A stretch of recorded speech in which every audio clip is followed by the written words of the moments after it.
작년까지 매주일 사무엘 상을 살펴보았고 올해는 사무엘 하로 넘어가겠습니다. 사무엘 상에는 사무엘과 사울과 다윗이 주요 인물로 등장을 합니다만 사무엘 하는 전적으로 다윗의 통치 시대만 초점을 맞추고 있습니다. 여러분의 기억을 한번 되돌려 보시기를 바랍니다. 사무엘상 마지막 31장은 사울과 요나단이 길보아 전투에서 죽는 것으로 끝이 납니다. 사무엘 하는 한 아말렉 청년이 사울과 요나단의 죽음을 다윗에게 보고하는 것으로 시작됩니다. 사울이 죽은 후에 구약 성경에서 누군가 죽음에 대한 설명으로 시작하는 책이 3권 있습니다. 여호수아, 사사기, 그리고 사무엘 하입니다. 여호수아 1장 1절은 여호와의 종 모세가 죽은 후에 라는 말로 시작합니다. 사사기 1장 1절은 여호수아가 죽은 후에 라는 말로 시작하고, 이렇게 누군가의 죽음으로 시작되는 이 책들은 이스라엘 역사에 있어서 중요한 3가지 단계, 말하자면 출애굽과 가나안 정복, 그리고 왕정시대를 연결하는 중요한 역할을 제공해 줍니다.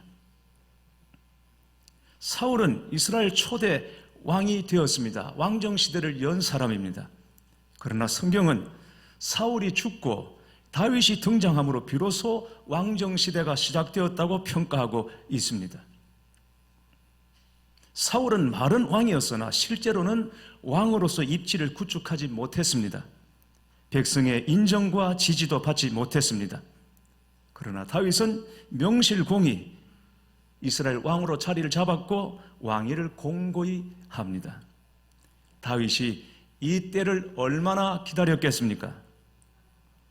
사울에게 쫓기며 죽음의 위협에 시달리던 세월이 10년입니다. 뭘 잘못했기에 그 고통을 당해야 합니까? 골리앗을 꺾은 것이 잘못입니까? 누가 왕이 되겠다고 했습니까? 하루하루 생존을 위해 몸부림치면서 때를 기다렸겠죠. 하나님께서 이미 사울을 버리셨다고 예고하셨으니 사울이 죽기만을 손꼽아 기다리지 않았겠습니까? 그러나 오늘 본문은 다윗이 사울 왕의 죽음에 대한 소식을 들었을 때 슬퍼하고 애통하고 금식했다고 말씀하고 있습니다. 왜 성경은 이 사실을 우리에게 알려주시는 것일까? 이 일이 다윗이 어떤 사람인지를 말해주는 중요한 열쇠이기 때문입니다. 다윗은 사울 왕이 죽은 지 3일이 지나서 그 사실을 알게 됩니다. 한 아말렉 청년이 이 소식을 전해 주었습니다. 다윗은 아말렉 청년에게 사울 왕과 요나단이 죽은 것을 어떻게 알게 되었는지를 묻습니다. 청년이 말합니다. 우연히 길보아 산에 올라갔다가 2 사람이 죽은 것을 목격했다고 말합니다. 그때 사울 왕은 중상을 입은 상태였고 블레셋은 바짝 추격하고 있는 터라 사울 왕이 자신을 불러서 죽여달라고 요청했다는 것입니다. 이 청년이 볼 때도 사울은 치명상을 입은 상태라 더 살 수가 없겠다고 생각해서 왕의 요청대로 그를 죽이고 왕권을 상징하는 왕관과 팔고리를 가져왔다고 말하는 것입니다. 그러나 청년의 말은 사실이 아닙니다. 여러분 기억하십니까?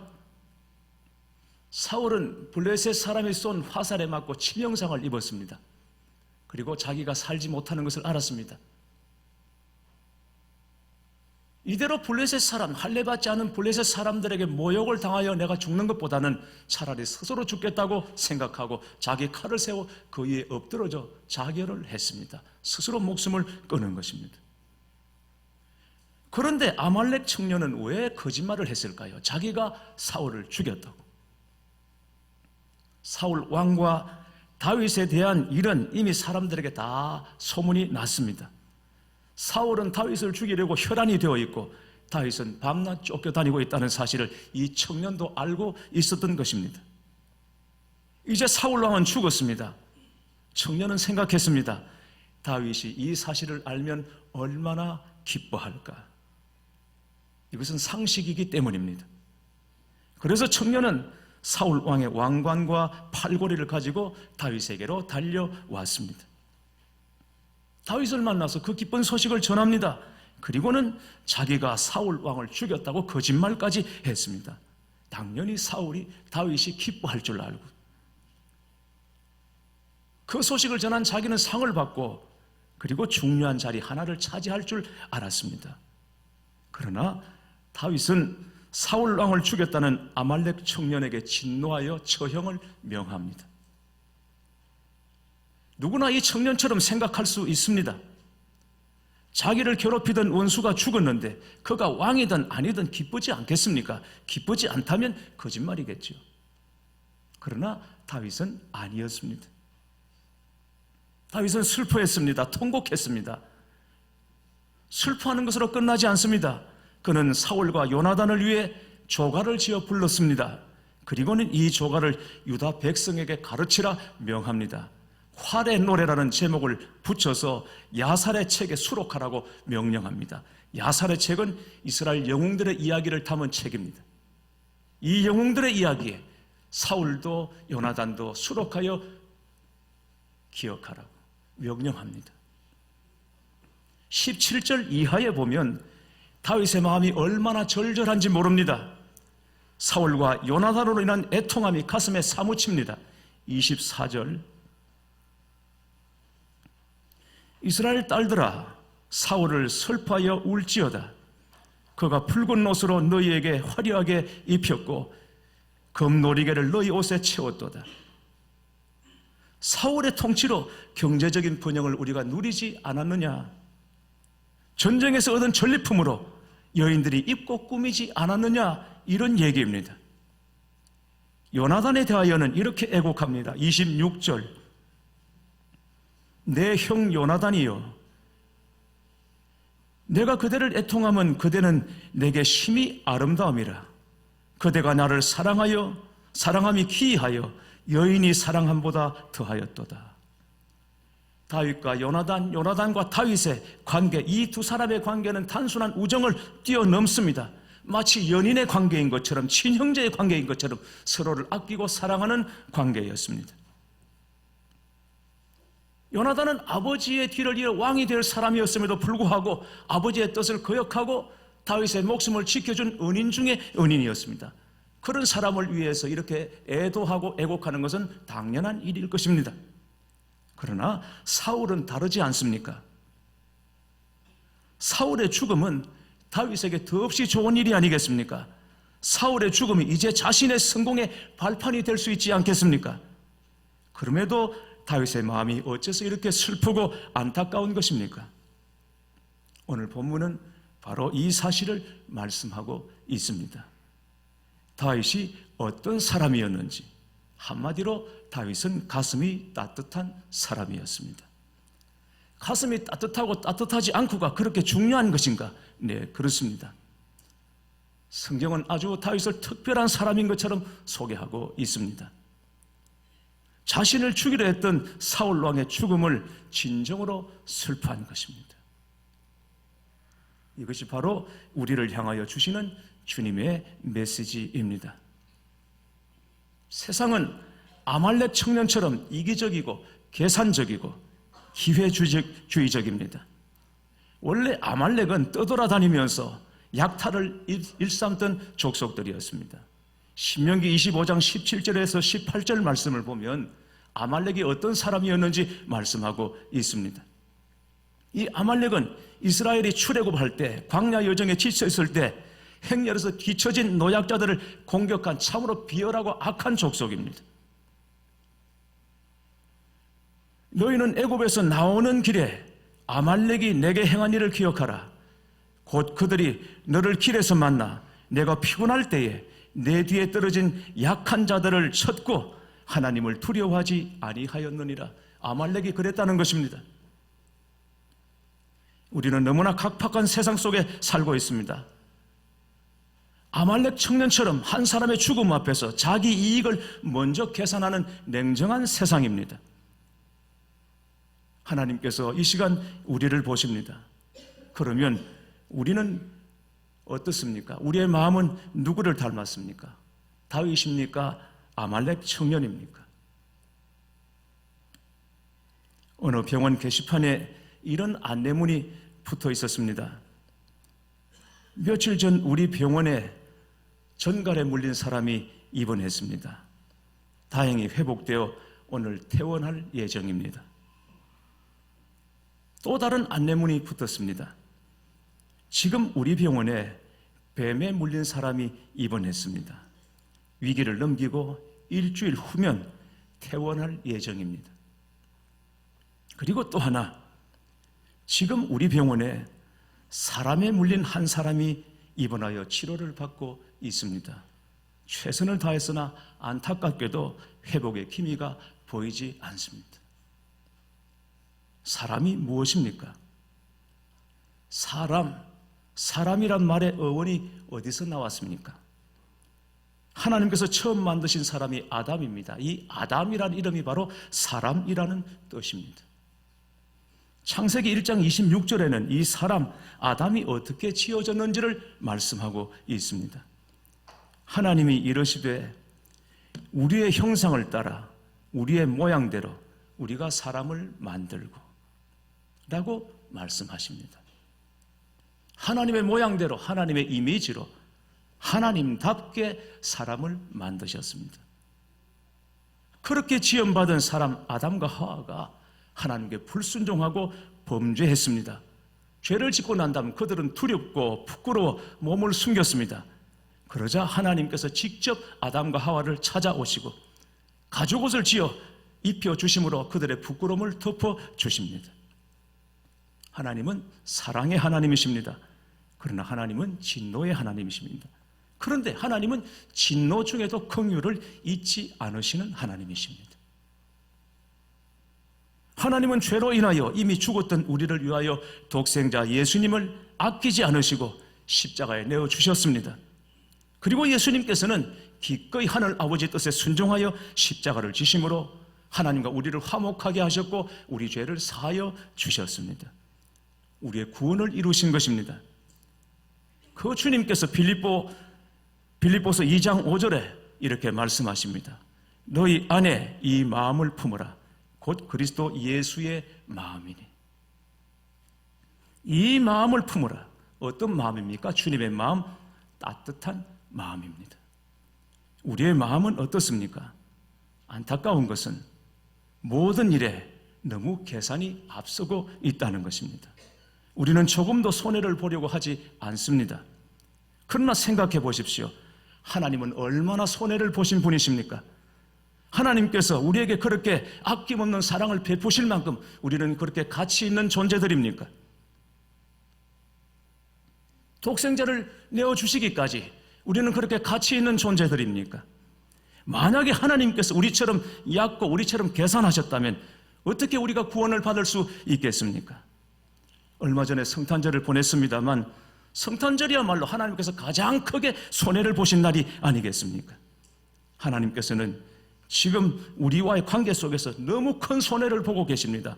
알고도 당하고 계시는 것입니다. 다윗이 자신을 죽이려고 했던 사울 왕으로 인하여 슬퍼했습니다. 성경은 그 점이 바로 다윗이 다윗에게 한 것이라고 말씀하고 있는 것입니다. 얕지 않은 것, 계산하지 않는 것, 자기를 원수같이 대한 자라도 그를 위해 슬퍼할 줄 아는 사람이야말로 참 이스라엘 왕이라고 인정하신 것입니다. 우리가 오랜만에 누구를 만났다든지 혹은 TV에 오래전 연예인이 나오면 뭐라고들 말씀하십니까? 이제 저 사람도 늙었네 라고 하죠. 외모가 늙었다는 말입니다.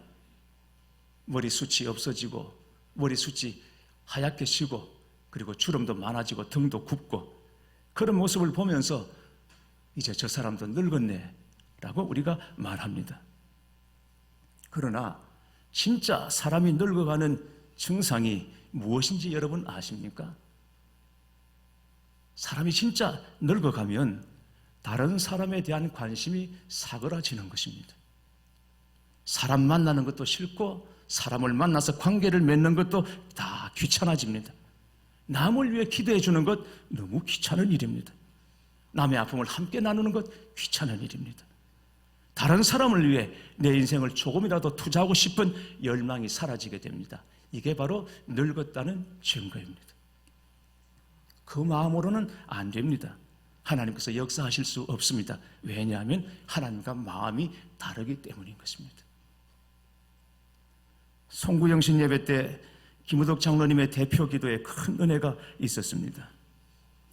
우리 교회에 가난한 자, 소외된 자, 병든 자, 삶에 지친 자, 죄로 인하여 고통받는 자, 낙심한 자들이 오는 것을 교회가 기뻐하고 그들을 품고 사랑으로 섬기는 교회가 되게 해달라는 기도였습니다.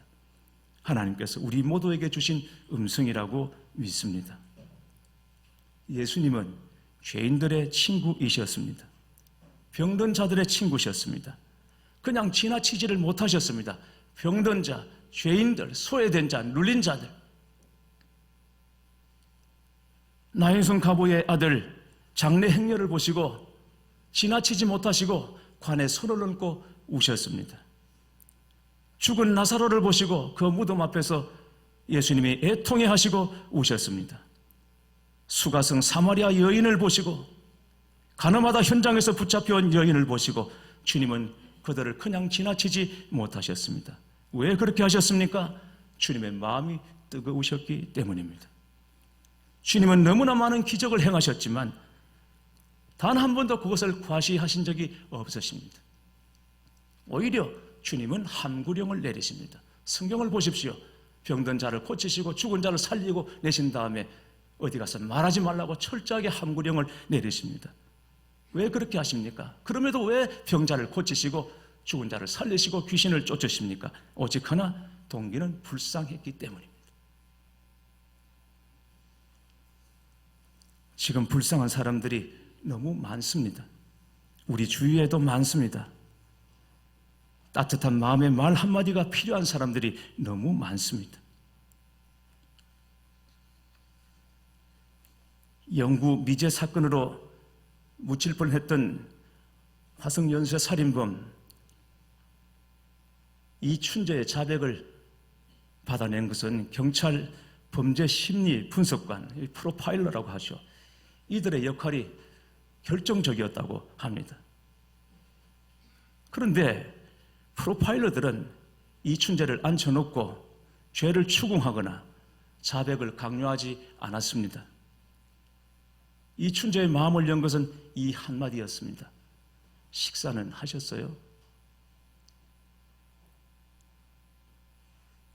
믿음 좋은 처녀였던 한 집사님이 시어머니를 끝까지 모시겠다는 결심으로 결혼을 했습니다.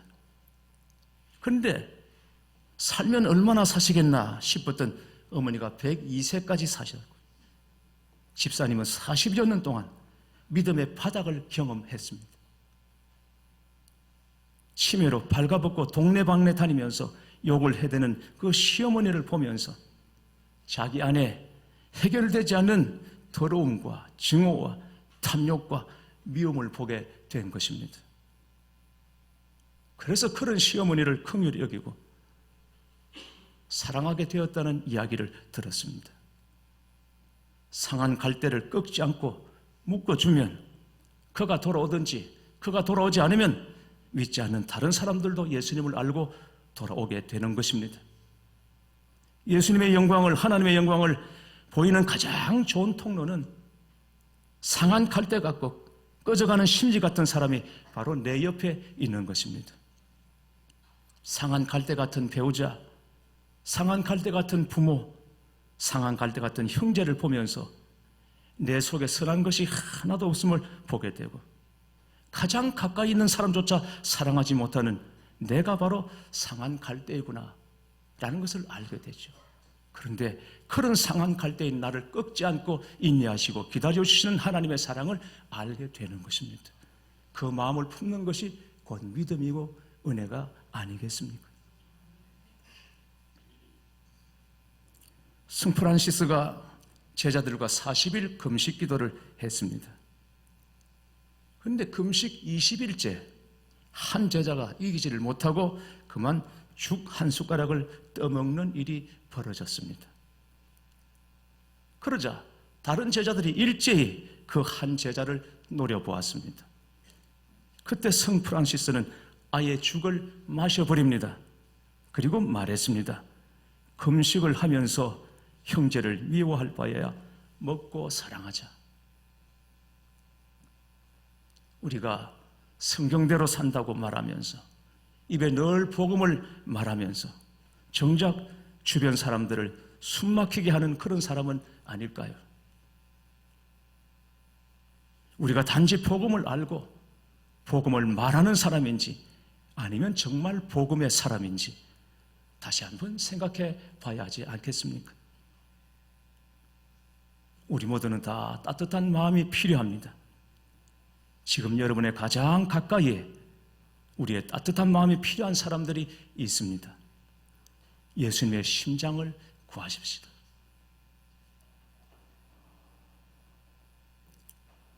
예수님께서 우리가 따뜻한 마음 갖기를 원하십니다. 우리가 원하면, 우리가 기도하면 예수님께서는 그렇게 우리의 마음을 변화시켜 나가실 것입니다. 우리 교회는 사랑이 없어.